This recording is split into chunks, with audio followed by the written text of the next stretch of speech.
Hi, and welcome to this tutorial which will show you how to define oscillator shapes in the Melda Creative Bundle plugins.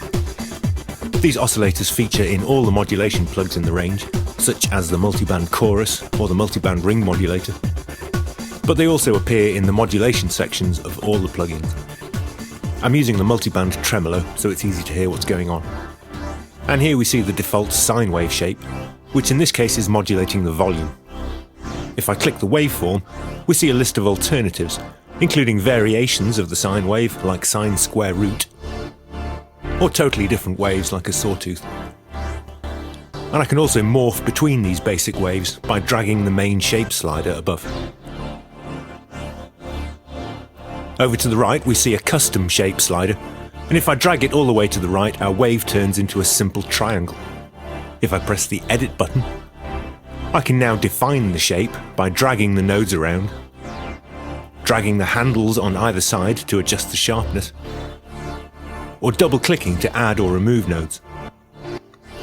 I can also drag the white dot in the middle of each segment to adjust the curvature, and I can zoom the display in either direction to see finer detail. Clicking the Preset button allows shapes to be saved for future use. Presets can be organised into categories by creating folders in the left-hand panel, and I can browse my existing presets by double-clicking them in the right-hand panel.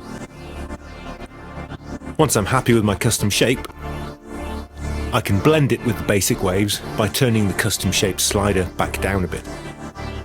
We also have a step sequencer slider which works in much the same way. If I turn it all the way up, our shape turns into a step sequencer pattern.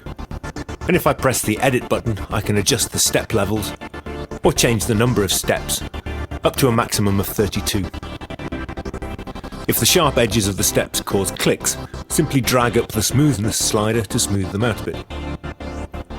And as before, I can dial the step sequencer slider back down to blend the sequence with the other waves. I'm going to reset back to the basic sine shape now and press the advanced button. At the top, we have 3 different ways to skew the wave shape, while the section underneath allows us to add extra harmonics of the waveform. If I turn up the second harmonic, I'm adding another copy of the wave running at twice the speed, while if I turn up the third harmonic, I'm adding another copy of the wave running at 3 times the speed. And I can adjust the phase of each harmonic using the slider to the right. Finally, we can apply arbitrary shape transformations in the bottom left panel, or we can scale the amplitude levels with the graph at the bottom right. Here we see the same oscillator options in the multiband ring modulator plug, with a slightly different layout to allow for 2 oscillators side by side. But this time, transforming the shape produces different overtones and harmonics in the sound, rather than creating a rhythmic pattern. That's all I've got time for in this video, but if you want more help, you can hover your mouse cursor over a control and press F1. Thanks for watching.